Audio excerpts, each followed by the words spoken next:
every object caustic to whatever it touches, and every object and talk correspondent redundance. I turn the block into a blockchain, gangster computer got going global. These VCs is about to go postal. Shouts to east and west, tip of Canada to Tierra del Fuego, but it's all the same coast at the end of the day though. If you believe it, you can meme it if the green gods say so. Got $20 million in pesos.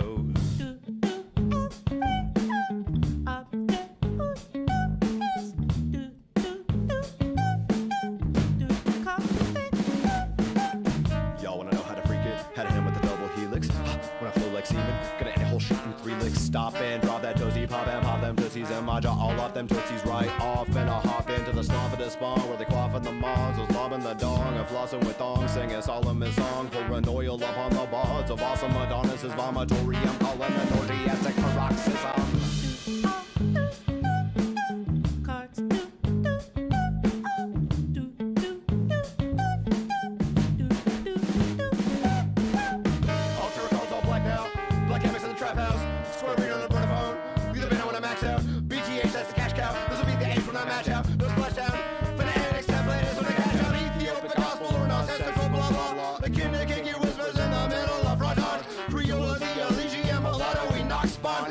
Back when angels and humans were not right.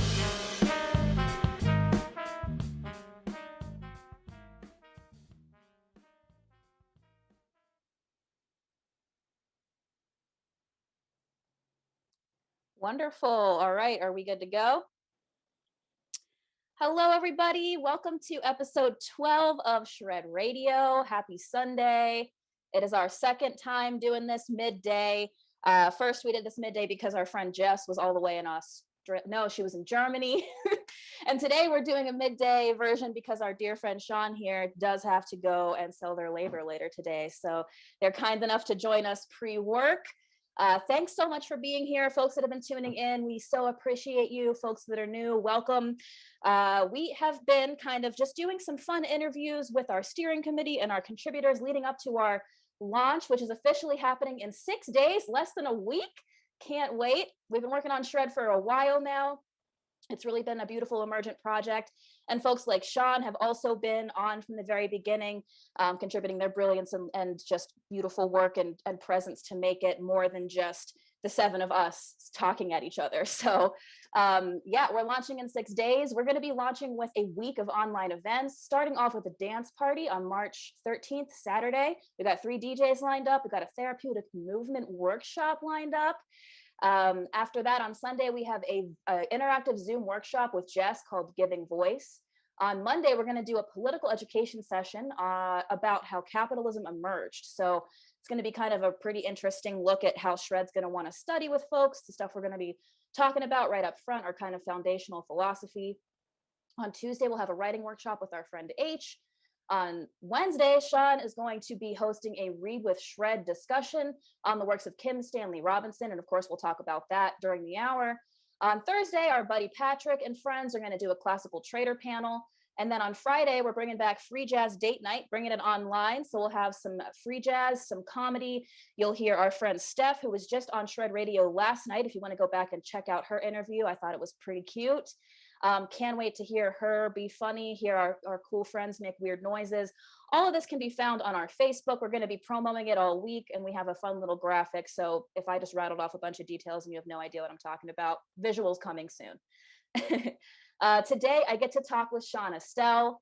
Sean is a climate justice organizer living in Chicago, Illinois. They have worked with many organizations over the years, including National Students for Justice in Palestine, Power Shift Network, and currently a national volunteer elected leadership role with the Democratic Socialists of America. And like I said, we are so thrilled to be partnering with you for the Read with Shred series. You can find a bunch of reviews that Sean has already written and shared on our Instagram page. There's a highlight reel. They're on our Twitter, and they're going to live on our website, which is going up on the 13th.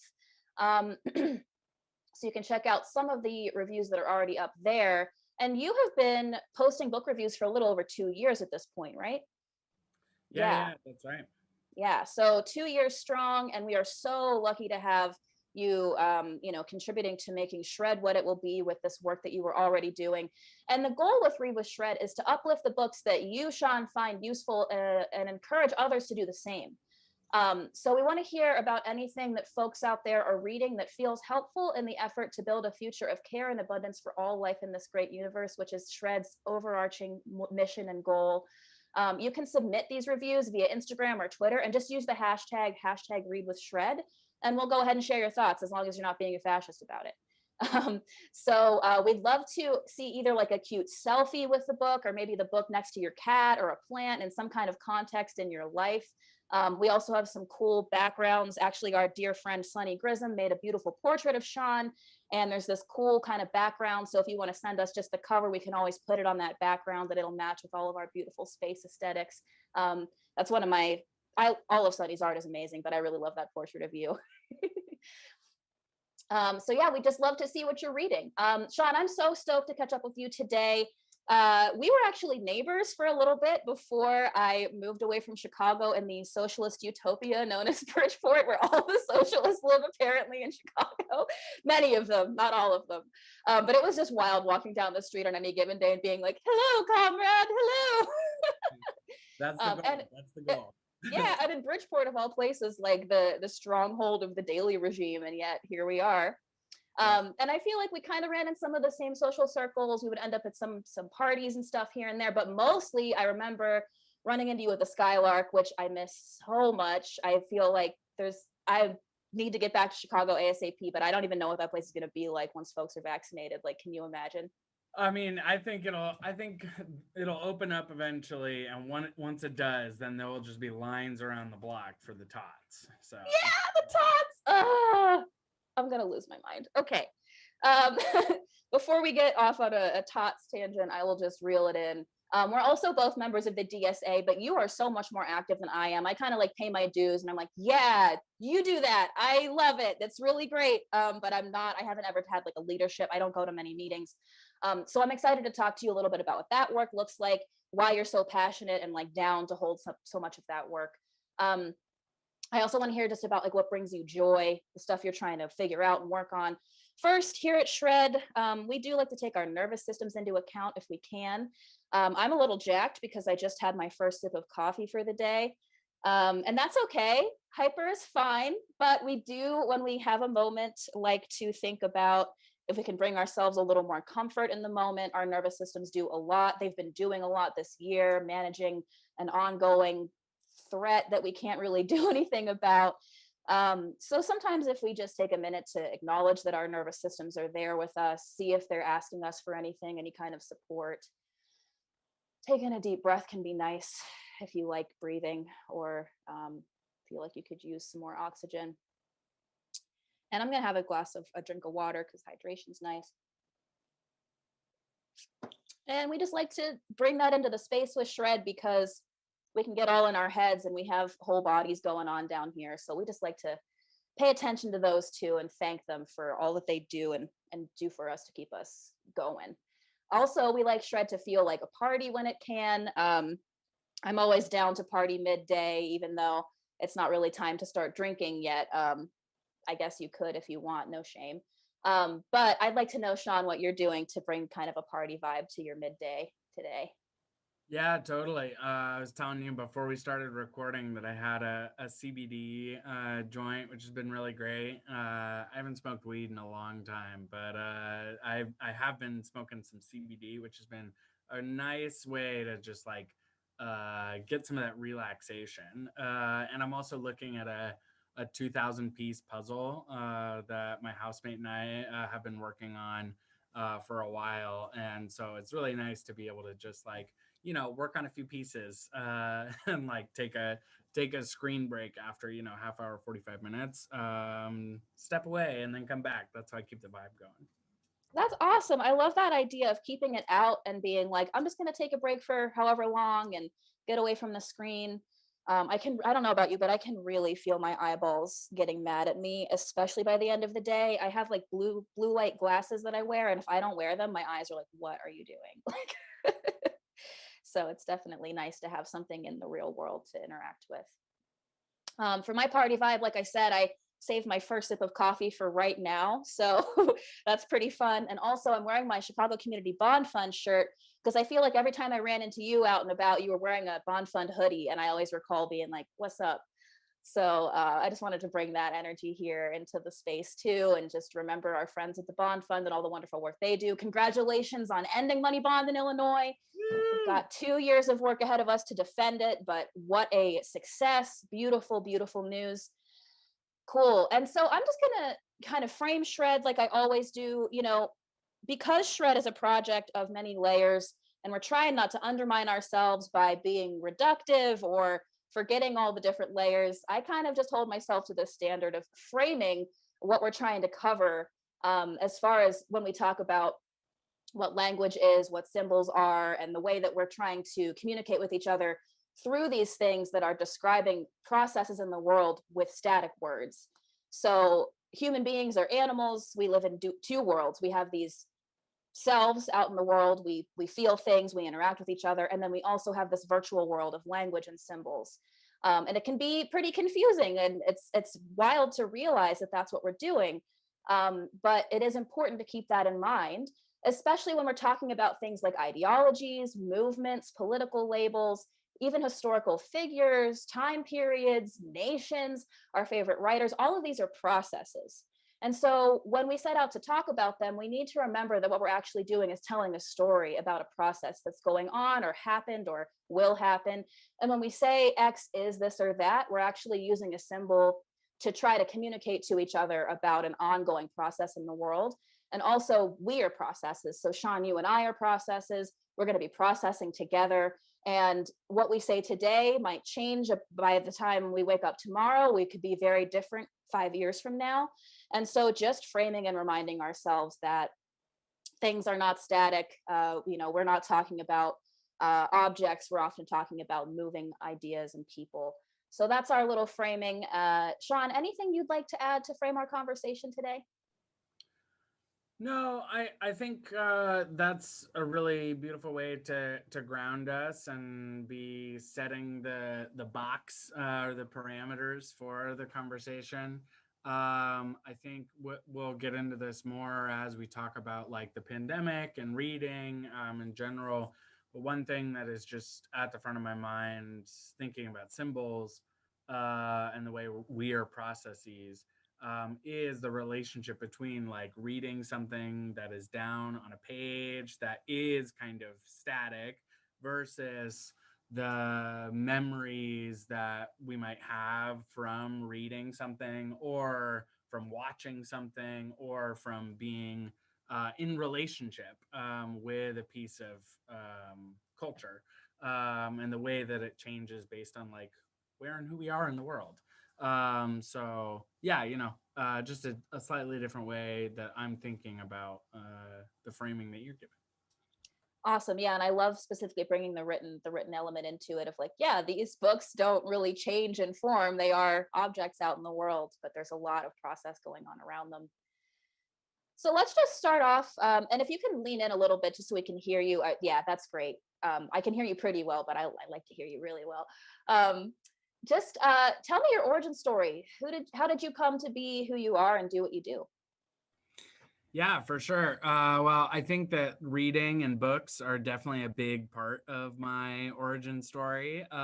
So I've lived in a few different states. I was born in Oregon. I was in DC for about 6 years, but I spent most of my time growing up in Southern California, out in a suburb outside of San Diego. And yeah, my dad was an academic, and both of my parents were what they called home missionaries. So they would go around the country planting churches, and we ended up in DC because my dad was getting a PhD in ancient languages, ancient biblical languages. And then we ended up in San Diego because he got a job as a professor at a seminary out there. So books and academic life were very present around me, and ideology was very present around me, sort of from the beginning. But it was a very different ideology than what I live and the process that I'm in now. And so Yeah, to make a very long story short, that's where I started. I went to a public university and came out when I was 18 and realized that most of the ideology that had been around me was very different than the experience that I was now living and feeling. And so ended up, kind of rebuilding my identity and myself and my ideology from scratch. And then in 2011 was politicized by the Occupy movement when that was sweeping across the country. And so yeah, I was very involved in some fights around public education and the privatization of the University of California, got involved with Students for Justice in Palestine, and then ended up moving out to Chicago in 2014, in part because I had been watching the Chicago Teachers Union strike from afar. I was starting to make connections with other youth organizers that were building student unions across the country. And I ended up doing some paid organizing work and taking a job doing fossil fuel divestment in early 2015 at an organization called Power Shift Network. And I ended up being at that organization for about 4 years doing national climate justice work. And then in 2017, joined the Democratic Socialists of America the day that Trump took office. And up until that point, I had been sort of a vague anti-capitalist since being politicized, sort of, reflecting the politics of Occupy, reflecting the politics of climate justice, direct action, this like vaguely against the system. But it wasn't really until Trump took power and I saw Democratic Socialists of America exploding that I was like, okay, it's time to become an organized socialist in a socialist organization. And so that's sort of like a very brief trajectory in terms of my like origin story and how I ended up where I am today. Wow, awesome. I love that your parents were how did you describe it? Like what was that like to be to have parents who what was it, home missionaries? Home missionaries, yeah, totally. It was really interesting looking back. I think that I probably learned some of my organizing skills via osmosis when, watching my parents start a church out of our living room in San Diego, where we'd be like playing the piano and my dad would be giving a sermon every Sunday just while we were all sitting on a couch together having conversations, and we would have like meals where the people that we were building the church with, people would come over like once a month. And so, yeah, I mean, I think I did learn a lot about the importance of building relationships, of being able to like cement ideology with the actual serious practice of being in relationship with other people. I think there's a lot that I look back on nowadays that I reject from like my upbringing and the like religious part of it. But I think they're also, with a bit more distance and a bit more time, I've been able to also look back and see the parts of it that, have definitely informed who I am today. So Cool. Well, I have like plans. I think Shred has plans in general to talk a lot about the what religion is and what spirituality is and how that ties into or can be useful within our practices, and also what we have to overcome and heal from and reclaim in that realm, which is very important to me. I was raised by an atheist and a witch, and I really have never found home in a church, but that sensation of this is a community, we're being intentional here, we're sharing ideas, I think is something that I want to feel more like. I want it to belong more to the people, more and more and more. And that, my work in Chicago put me in a lot of contact with some amazing radical pastors. So Shred might be able to, kind of explore some of that too in ways that might be interesting. So that's your past. So what's 2020 been like for you? It's been a wild year for everyone. it's been a really wild year for everyone. I mean, so as you said at the beginning, I was elected to the national leadership body of DSA in summer of 2019. And looking back, that was a beautiful time. There were like 1,200 of us that went to Atlanta, and we like had some really serious debates and heated political discussion, and talking about what the priorities for DSA would be, and then also had people standing to run to be the national leaders and carry out whatever the people who were delegated decided on. And when I threw my name in the ring for that, I knew that it was going to be an intense 2 years if I were to be elected, but I really just had no idea how intense it was going to be. I mean, Bernie Sanders was running, and I may have had this hoodie already. Speaking of clothes, shout out to the Dream Defenders. Says billionaires shouldn't exist. Oh, I love it. Papa Bernie. Yeah, totally. So I knew that Bernie was running and that we were like really throwing down hard on that. But we had no idea that there was going to be a pandemic that was going to come. And yeah, it's just been sort of both a like constant defensive reacting to these external circumstances that have just been so heart-wrenching, and not being able to adequately respond in the way that we should, because at the beginning of 2020 we were like a 60,000 person organization, which is huge, but also like is really not even going to be able to put a pinky into the like huge problem, because COVID was uncovering all of these huge, deep structural inequalities that exist in society. And so what was there to do except keep like pressing on and keep moving on the priorities that we had, while also like having to completely adjust on a dime. Like when in Chicago, when the pandemic struck, it was right when we were about to start doing GOTV, get out the vote work for Bernie. And we had canvassers who were like, no, we want to go and like drop off lit and be able to have conversations with people. And there were other folks that were like, no, we can't do that because we have no idea whether or not this is something that is transmissible via air, or like whether anything you touch will be toxic. Like it's just seeing your reaction, like those months of like March and April, when we all had no idea what was going to happen. The markets were tanking, and there was like, it felt like everything was coming apart, everything was falling apart. And so I think that in many ways, like we have been able to respond, and we have been able to grow the organization. And DSA actually, I think, has been one of the most stable movement organizations to emerge out of this.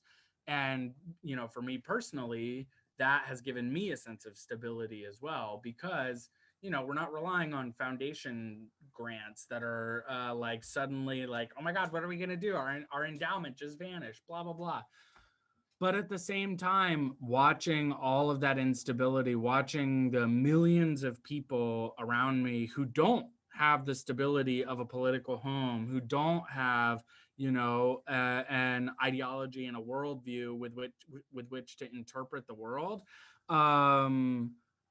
it still is disorienting. It still creates a sense of like, well, there's so many people out there that need to be able to like have the tools to analyze what's going on, and there's only so much that each of us can do. There's only so many hours in a day that we can do this.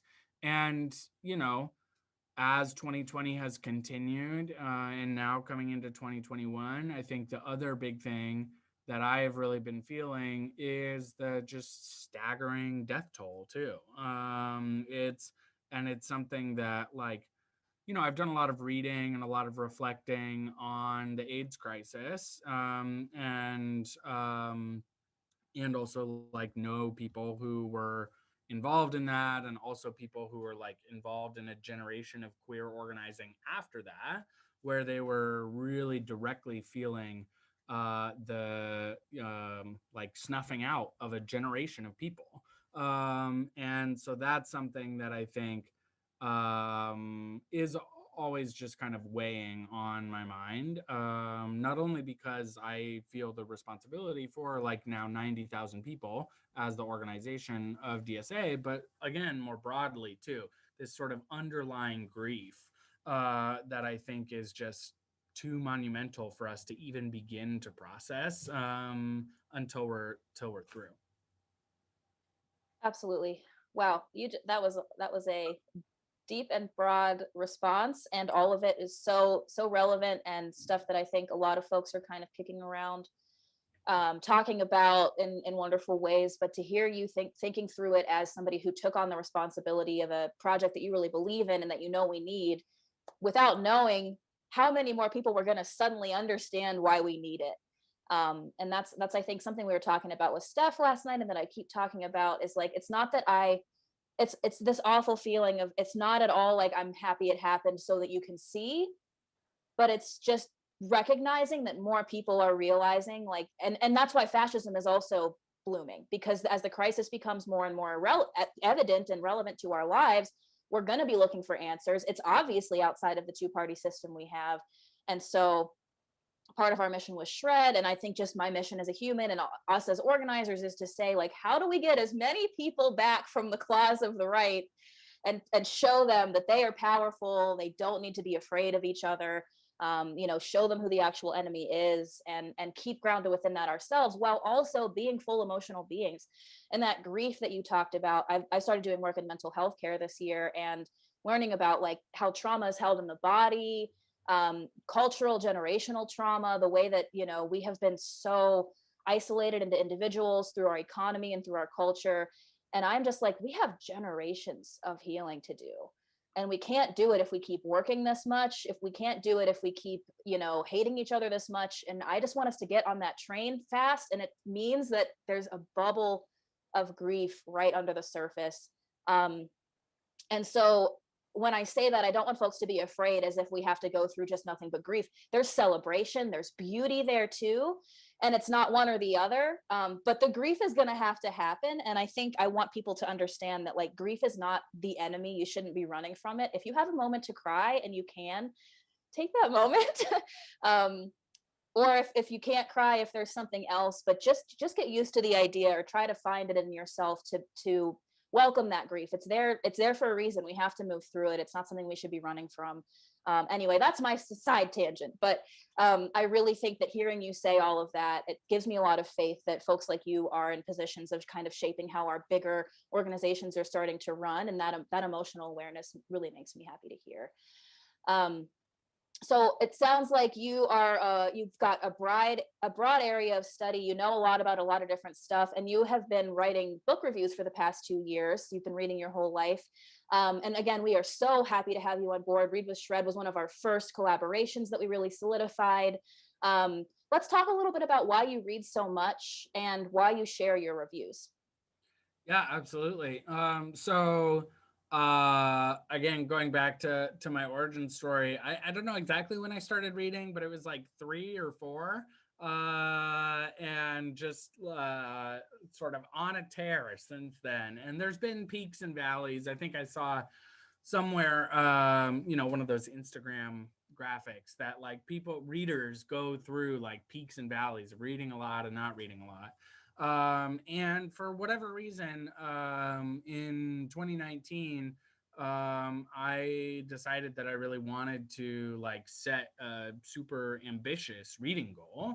I think part of it was that I was taking a break from social media at the beginning of 2019. And this was going to be a way for me to like have something to do that was going to keep me off of Twitter and off of Facebook. And I would be able to just barely engage by posting the books that I was reading.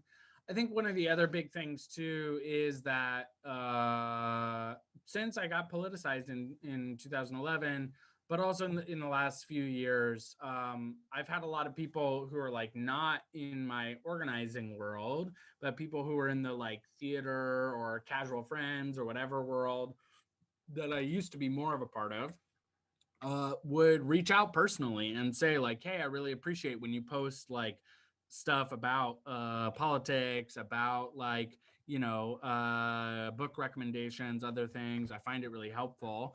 And sometimes that would actually turn into people like joining an organization or taking part in a campaign or that sort of thing. So I wanted to experiment with systematizing it a little bit, and yeah, posting the books that I was reading in the hopes that other folks would too. So yeah. Awesome. Yeah. And what I really enjoy about your book reviews is that they are short, usually. It was something that I wasn't like, oh, I'll have to open another tab and read that later. It was like, it's right here. I'm just going to read, because I'm probably not going to read the book, and I'll get into this, but like, I'm not a big full book reader. I much more prefer learning in conversation or reading articles or reading about books. But I was really enjoying, and I thought it was bold of you to have a rating. You know what I mean? To actually not just say good or bad or all books are good, but to actually give it a 5-star rating and be like serious about like, no, I'm going to rate the books because that's what I'm doing. So yeah, I really have enjoyed the style of that. It's felt very accessible for me. I know there's been a lot of discourse going on now and always, but it kind of blew up again like 2 weeks ago. And I'm the kind of person who I get on Twitter every 3 days, and I'm like, what are you guys talking? Like, why is everybody so mad? Like all the time. I don't understand. Yeah. You just see the like main characters, the main stories of Twitter, all in a jumbled way. Totally. Yeah, and I'm like, what side is who on, and who's mad at what? But apparently there was something that blew up a couple weeks ago again about this idea that centering reading in organizing efforts is like elitist or exclusionary, which I mean, there's like all kinds of perspectives to look at when you're thinking through this. So like I said, I don't tend to read full books. I own a lot of books. My partner Eli is a huge reader, and usually what I do is I just go to a person who's read the book and I say, can you explain this to me? And the way that I feel about it is like, if you love a book and you can't tell me why I should love it, then like you don't get to hate on me for not reading it. You know what I mean? Like, and that's kind of the whole point of Shred is like, we are saying that these kind of complex big ideas are important, and if we believe that, then it's our job to make them useful for people instead of just saying let's sit here and talk about it. We need to make it into tools that are applicable to our actual lives. So I learn a lot from articles, animations, shorter works, and then a lot in conversation. But how do you feel about the idea that promoting books or theory is or is not beneficial to our work? Yeah, I think it's a lot more complex than we have the time to dig into right now. But the very short answer that I tend to go to, and that I like draft tweets about, but then don't actually send the tweets, is that, I think that there's a few different streams that this comes from, one of which is around this like PMC, professional managerial class discourse, where there's people who like feel bad about not being like essential workers, and they decide to like, point the finger at each other instead of like actually building in solidarity with people who might be more oppressed, quote unquote, than them, and like fighting the capitalist class. I think that's a part of it.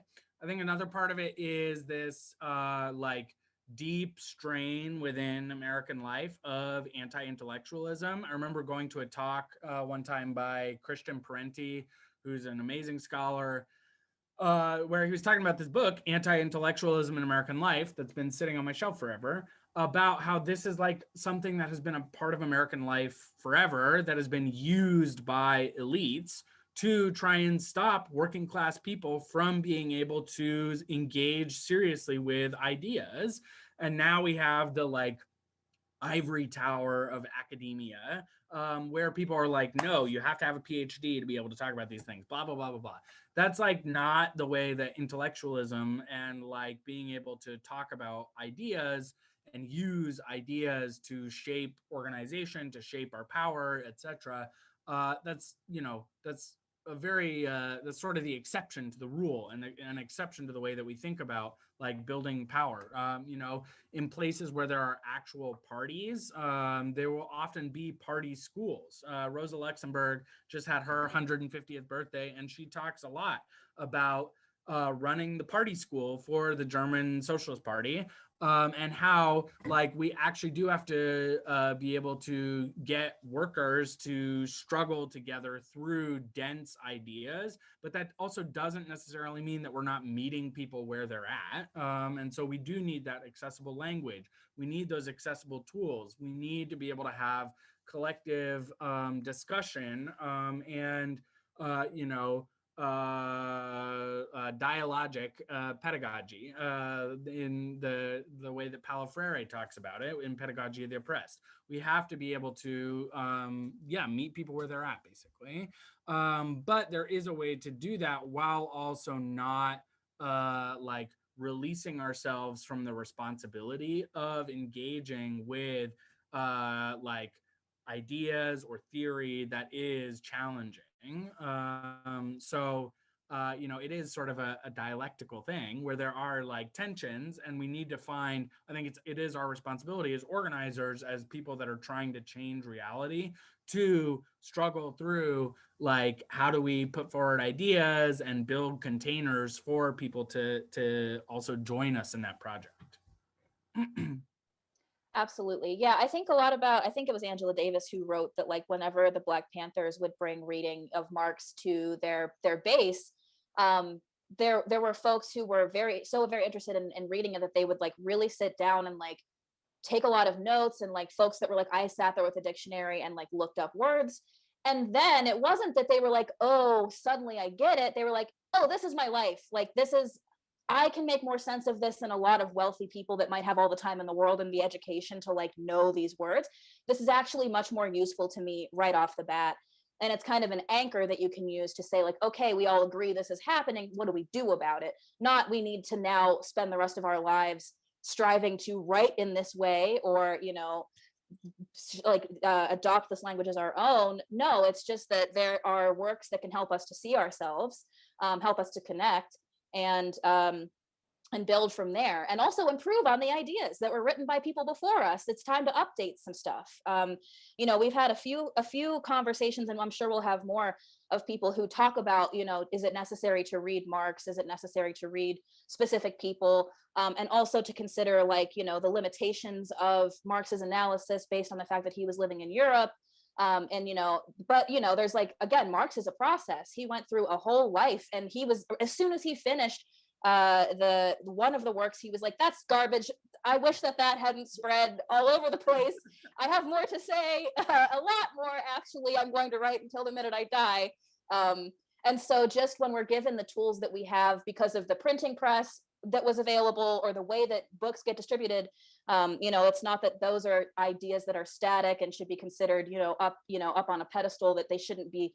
But the beauty of reading is you take it down and you touch it and you play with it and you change it, and maybe you destroy it.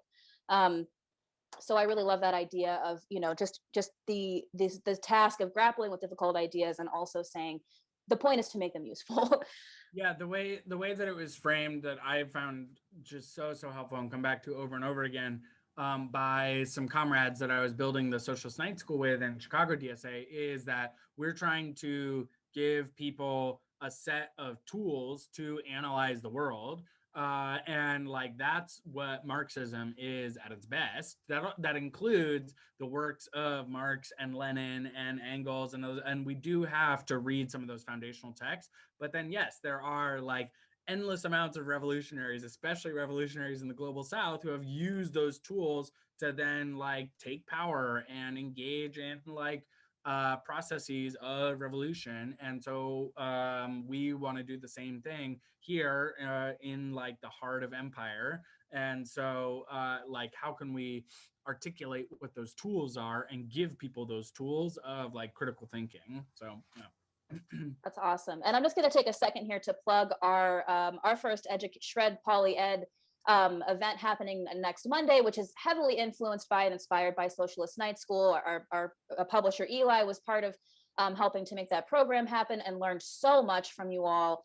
And part of what we'll be studying there is zooming out to not what capitalism is or how it's functioning now, but how did it emerge? And beyond that, we're talking about the fact that, again, just like we said at the beginning, the economy is a myth. It is a story we are telling. It's not one static object or thing that's going on in the world. It's really not something you can prove is going on. It's just a really well told story. And humans are primed, and humans are what we are as a species because we have this ability to organize outside of people that we know and say, I've decided to tell a story that should infuse in you a desire to behave a certain way. Or at the point that we're at now, we're going to force you to, under threat of starvation, to agree to this global myth. And so we're going to be talking a lot about that with Shred and getting into some really interesting writings, specifically by Yuval Noah Harari and Yanis Varoufakis for this first session. And we're really hoping that folks come to that and bring other suggestions with them, and we can kind of co-create from there this lens that we're adding of the economy as a story we're telling. We can tell a different story. We do have to understand how our brains engage with myth, how we culturally engage with myth, and how it has how capitalism has evolved as the global dominant narrative around what work is and how you're allowed to earn your survival. So shameless plug there. Curious, with all this reading, do you write? I do sometimes, not nearly as much as I would like to. That's actually one thing that I am definitely trying to do more this year. I've kept a journal on and off since high school. And yeah, at various times have tried to lean in a little bit more into like writing pieces, writing my analysis down, that sort of thing. I am actually right now writing a weekly column for Midwest Socialist that basically is trying to just like pump out, like 600-700 words about like, here's what's happening nationally, in part because there was this kerfuffle about a vote that should or should not have been forced that happened on Twitter a little while ago. A kerfuffle. I love that word. And one of the really good critiques that I saw, the critiques were coming in hot and heavy, but one of the like good critiques that I saw was that I think as like leaders and people who do have a political analysis of events that are happening in the world, folks should be finding ways to communicate that more. And so I wanted to kind of take up that challenge and say like, okay, cool. Here's my analysis of what's happening in terms of national politics and how we as socialists, if not necessarily like intervening in strategic debates in DSA, but here's how like we as socialists should think about what's going on and maybe like how we should respond. So that's been interesting, like an interesting experiment and a way to try and start building some of my writing muscles a little bit more. That's awesome. I think we're also going to be having our friend H do a writing workshop with us during launch week. And the goal is just, with that I think H's goal is just to say like organizers should get used to writing more. Like you should believe in the power of your writing. And it is challenging, I think, for me. Like I can talk all day and I can like fire off a Facebook status and that's cool. But when it comes time to actually write, it's not that I think I'm a bad writer. It's that it's so important to me that I procrastinate on it because it's so important to me and I don't want to mess it up. And I really think that just more practicing, like you were saying, just getting the words out. And with, again, this framing of it doesn't have to be perfect forever. It's where I am today. And it's important to connect and communicate today. It doesn't mean I have to be perfect in all of space and time. So we hope that you'll join us for that workshop on Tuesday, just to practice with yourself what it's like to get some words out. And go ahead. What'd you say? H is a great teacher too. They really are. Yeah, I'm super excited to see what he puts together for us. So yeah, that's another part of Shred Fest. We're hitting all the angles. So let's get back to Read with Shred. So the prompt here is we want to hear about anything that you're reading that feels helpful in the effort to build a future of care and abundance for all life in this great universe. And are there any books that you think of right away when you consider that prompt? Yeah, so anything by Ursula K. Le Guin immediately comes to mind. I just started reading a big 800-page collection of her novellas, which I'm very excited about because I haven't read a ton by her, but everything that I have read, I think really does straddle that line between sort of anthropological, like this is what the world looks like and here's some like history, but then also here's a beautiful vision of care and abundance for like everybody and everything in the worlds that I'm making.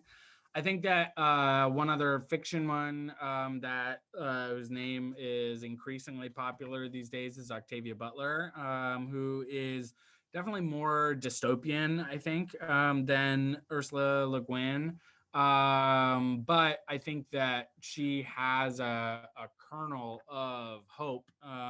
In one of the books I actually read last year was a book of conversations with her. It was like collected interviews and conversations.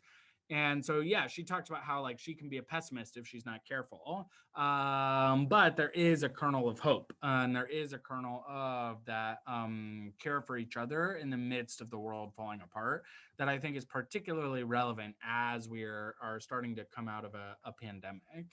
In terms of nonfiction, one probably the first book that came to mind is a biography of a labor organizer, Tony Mazzocchi. The book is called The Man Who Hated Work and Loved Labor. And Mazzocchi is the person who, with his union, the oil, chemical, and atomic workers in the 70s and 80s, invented the concept of just transition, which is now like one of the underlying foundations of climate justice and environmental justice work.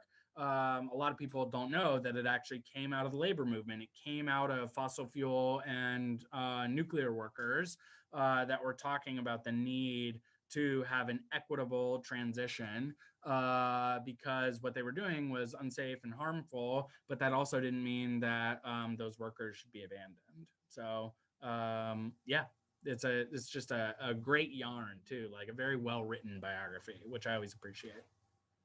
I want to check that out. I work with Center for Survey Strategy as a trainer, and just transition is kind of like our anchoring theory, but I didn't really know where it came from. So it would be really cool to read that and hear about it. Cool. And I'm just listening to you talk. I'm wondering, do you ever read books by people that you know? And is there a big difference if you have between like reading something by somebody that you know versus like a famous author that everybody knows, like Octavia Butler? Yeah, so I actually just finished a book by a friend of mine who I work pretty closely with in DSA. The book is Resource Radicals, from resource nationalism to post-extractivism in Ecuador, by Thea Riofrancos, who is on the Green New Deal campaign committee and is a national organizer in DSA. And, you know, she has some other stuff out too that I often recommend to people. And yeah, it's really interesting, like reading that text in particular was sort of a reworking of her dissertation. So I knew that it was going to be more academic, but it also is like it was reworked to be a bit more of a popular book. I think that I try to still have like a bit of a detached perspective and be like, okay, well, how would somebody analyze this or be a part of it, be a part of the process? If they didn't know what the author's politics were, they didn't have a relationship with the author. But also at the same time, you know, I think that it is impossible to completely divorce that and to like not bring any of that context in. And for me, I think that that's pretty closely tied to like, you know, when you're reading a piece of fiction or you're reading a piece of nonfiction, knowing context about the author is similar to having like a relationship with like whoever the author might be, because you might know more about like where the text comes from or whether or not they're referencing something, or whether like if they're writing something, whether that's the politics they believe or if it's like, you know, detached. So I would say like yes and no. Yeah. Yeah, I appreciate you framing like your effort to be like, I am going to try to not read through this lens of like, my friend wrote this, but also what brought that question to mind is just the idea of reading conversations with an author would bring so much more context to like the actual, the work. So yeah, I really Shred's going to be a big experience for me of reading stuff by people that I know and people reading stuff that I've been a part of, contributing to writing, and also have just watched people like labor over it for so long. And so I'm going to read it through a lens where I might not normally read the kind of some of the longer stuff we're going to put out, but I'm going to read it because I know the folks. And also my job, which, I guess I'm technically the creative director of Shred, is to say, how do we take these big ideas and make it so that if the people don't know us, they still want to read it, or we can break it down into something that they can just not have to put a ton of effort into. So always curious about what it's like on the other end of that. So next week on Wednesday, you're going to be hosting a panel discussion on the work of Kim Stanley Robinson. And you'll be in conversation with, sorry if I mispronounce these names, Daniel Aldana Cohen, Hillary Ashton Strang, and Mike Howsky? Yeah, Matt Howsky, yeah. Howsky? Cool. And that's going to happen on Wednesday, the 17th in the evening. What can folks expect from that conversation? And why did you choose Kim Stanley Robinson's work specifically? Yeah, so we're all in the process of, putting our ideas down on paper and getting a sense of what we want to be talking about. The genesis for wanting to have the conversation came from the fact that I had just finished reading The Ministry for the Future, Kim Stanley Robinson's latest novel. You can find the review on our Instagram account. Yeah, totally. And Matt and Hillary specifically run a podcast together called Marooned on Mars with Matt and Hillary, which started out as a read-along of the Mars trilogy, which is Kim Stanley Robinson's probably most famous work, Red Mars, Green Mars, and Blue Mars. And they have since then just continued to work their way through Kim Stanley Robinson's body of work. And it's great. Hillary is I believe a literature or media studies professor at the University of Chicago, and Matt does film studies work. So they both bring really interesting academic analysis, and they get a lot of the references that Kim Stanley Robinson makes in a way that sort of lay reader like myself wouldn't necessarily get on a first reading. And so Kim Stanley Robinson's novels are just really great, well-written fiction, and they also operate at a whole nother level of dense references and formal experimentation and other things that I find it really helpful to have somebody who's trained in literary theory, literary criticism, to be uncovering those things. So wanted to be able to be in conversation with them, and then also bring in Daniel, who read most of Kim Stanley Robinson's novels last year. It was sort of his, I think, personal reading project. And he's a climate organizer as well, who co-wrote a book with Thea on the Green New Deal, does a lot of housing policy work. And the Ministry for the Future is basically about here's what could happen in the next 30 or 40 years. And so having myself and another climate organizer, and then people who are just doing a sort of multi-year deep dive into Kim Stanley Robinson, I think will be a very interesting conversation, no matter where it goes or what we talk about. So, yeah. I can't wait to hear it. I hope folks tune in live. And also, of course, we'll be recording. It'll live on our website under the Read with Shred part of our website, which is under the Human Toolkit part of our website. Very involved taxonomy here. It'll be around. If you can't catch it live, which we hope you do, you can totally listen after the fact. So bringing it back to you as a process, what lesson or question are you currently chewing on, given everything that you've been navigating up to this point? Yeah, I think that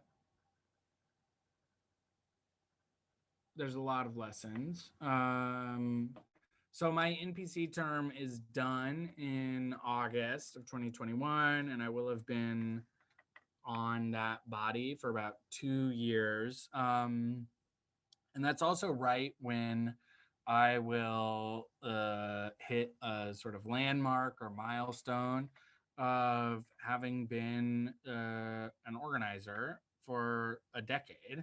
And so that feels important to me. And I think that I I don't really know like what to do with that, but it feels like something big that I really need to take time and sit with. And I have taken a lot of time during the pandemic of, really trying to think back on like all of the campaigns that I've been a part of, all of the organizations that I've been a part of, how much of my life and my relationships I've dedicated to, the project of building organization, of building power, of just being in motion, um, and and also like what sacrifices there's been along the way, what other stuff maybe I haven't prioritized as I've been prioritizing that work, and it feels like a time to be able to really sit and think and reflect and probably write too about like, you know, okay, I've been doing this thing for a while now. Like, do I want to keep doing it? Do I want to try and do something different? Do I want to try and, find a different way to move in the world that is still building on this like foundation that I made for myself? I went to school to be a director slash an actor, and then I kind of gave all of that up once I read a lot of the climate science, and once I got involved in organizing. I was like, all right, I need to I need to abandon all of this. And now I think I'm coming back around to like, well, it may not make sense for me to try and do this stuff anymore, but also it gave me a lot of joy. And so what can I do in my life that is similar or adjacent to that, that is not just like pushing all the time on the project of political organizing work. That's, I think, one of the biggest lessons that I've been thinking about. And the sort of flip side of like having a relatively stable ideological outlook throughout 2020, and like a way to analyze the world and what's going on. The flip side, I think, of that has been, I think a lot of my relationships are in my political organizing work, and so that's something to grapple with as we come out of the pandemic and as people start, going to bars again, going to parties again, like, being in relationship with each other in person is, what lessons have I learned about like how much I have or haven't prioritized that, and what habits can I build for myself to make sure that I have enough time for that. Absolutely. Yeah, I feel like there's that's a common thread in a lot of folks who do a lot of political work and organizing, is that there's a whole you before you realized it's up to me to fix this. I have to get involved in a really big way. And we put things on the back burner, things kind of wither. And you can come back to that and say, like, how can I incorporate this back into my life? Do I actually still enjoy it? Can I connect with others? And I think part of what my feeling has been around this, and after spending a long time organizing, but like really a year of like intensely, that's all I was doing, is that I just knew I couldn't keep that up. Again, coming back to our nervous systems, I was in like a constant fight flight. I couldn't eat, I couldn't sleep, I couldn't breathe. And that's addicting in a lot of ways. It's like very like, oh yeah, like I'm really getting somewhere. And you get into this like the all of the just the big emotions that are available right there. And also there's a slower pace that we need to find sometimes. There's other connections, there's other ways of being, there's other things for our brains to do. And I think part of the goal with Shred is to again try to highlight that we can do really important political work by being full humans and by prioritizing those things, because if we want that for others, we can also want it for ourselves. And there is a sense of urgency in a lot of our work. And also, I don't want to go my whole life only being urgent the whole time, and like I want to have a kid at some point. Like I want to be a good parent. So I can't work the way I was working at the end of my time in Chicago and also be the kind of parent or partner or friend that I want to be. And I think that we can entice more folks to get involved in the way that we need people to be involved by telling them you don't need to give up your whole life. This is a small part of what you can do. You can integrate this into your life and into your social circles in fun ways. We're partying. It's cool to be right. You know what I mean? It's cool to be doing this work. And also, you don't need to make it your whole life. You don't need to give up the things that you love. And it can actually enhance the things you love to want to defend them and fight for them and build a world where you can do more of them. 100%. Yeah, so I love hearing that. What are some of your hopes and dreams for your organizing political education work? I know you're working on something big right now. Yeah, totally. So in about an hour, actually, we're going to be having a big launch call for our national campaign as DSA to pass the PRO Act. So the Protecting the Right to Organize Act is a big labor law reform that was put forward last year that basically will eliminate right to work in private sector union campaigns. It will also like essentially close a lot of the loops around some of the worst parts of labor law right now. And Joe Biden and Kamala Harris both said, yes, we want to do this. It passed the House of Representatives last year. And the labor movement is slowly but surely starting to push forward for it, which is a big deal. And so DSA made a decision that we want to also join in that push for at least a couple of months, maybe longer. We'll see how the campaign goes. But the idea is basically that in order to win a Green New Deal, in order to actually have a like climate safe future and pass some of the reforms that we need, we are going to need a strong and fighting labor movement, because that's how the reforms were passed that brought us the New Deal in the 30s. Even though those were limited reforms, they were very transformative reforms.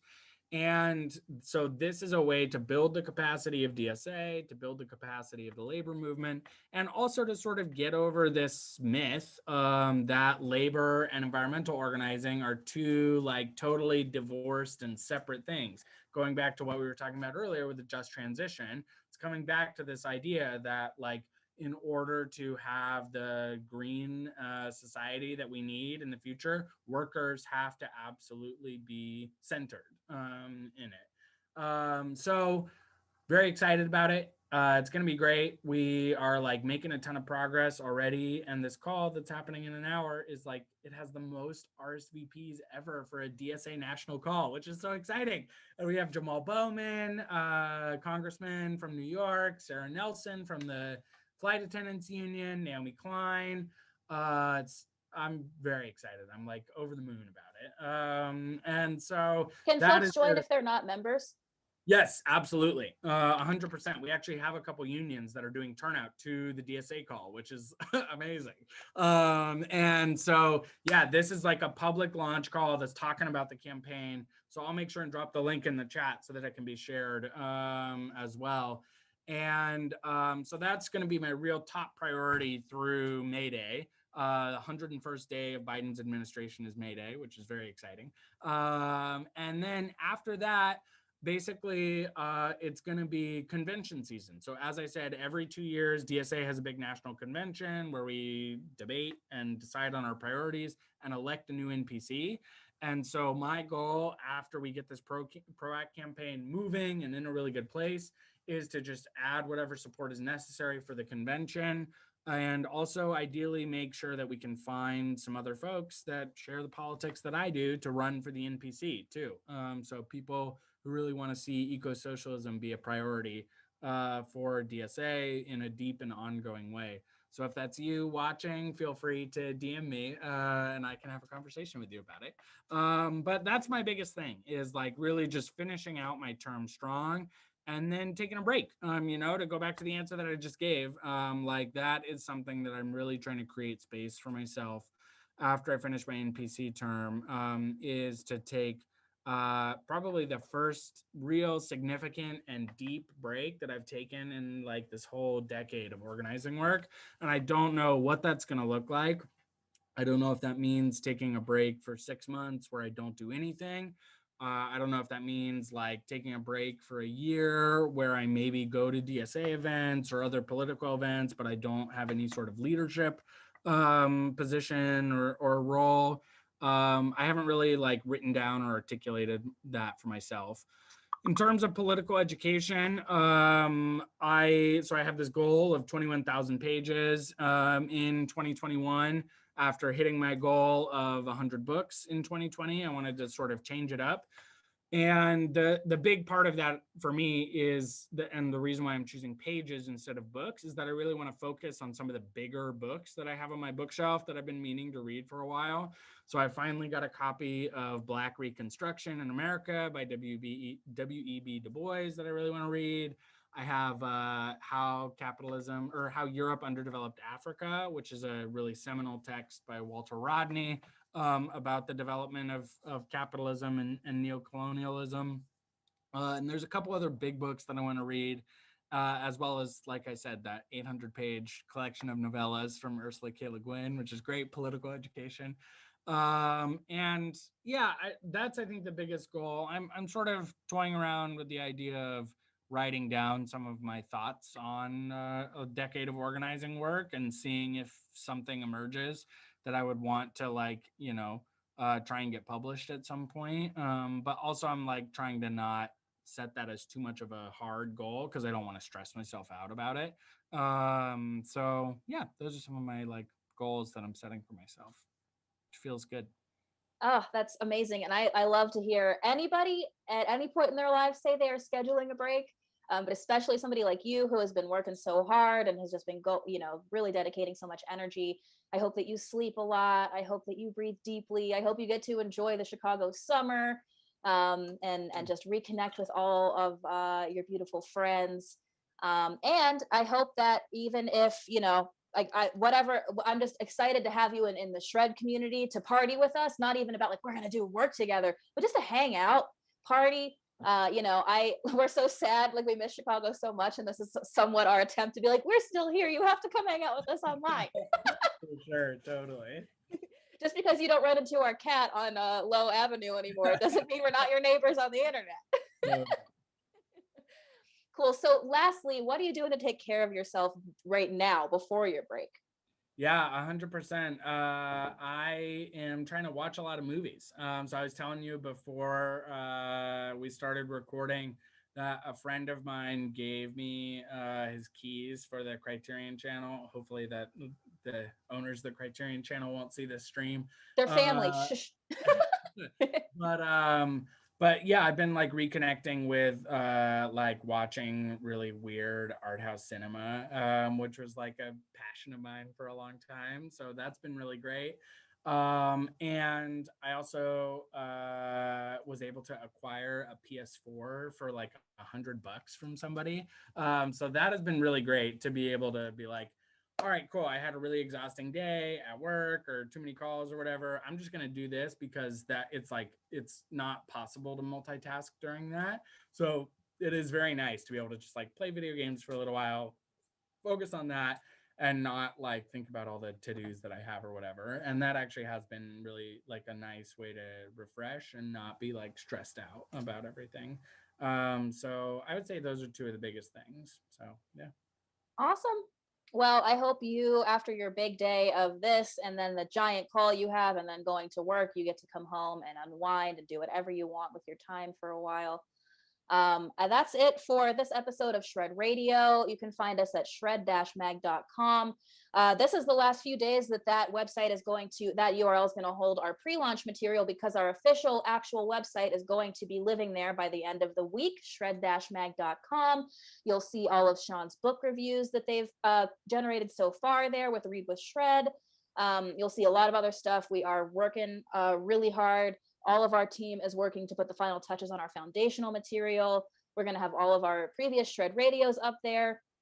You can, of course, also find those here on Instagram. We have a YouTube channel. If you want to subscribe to the Shred Magazine YouTube channel, if we get 100 subscribers, we get our own unique URL. And that's just kind of a silly little goal we have. We're at like 6 right now. So if anybody wants to subscribe and make our day, that would be very appreciated.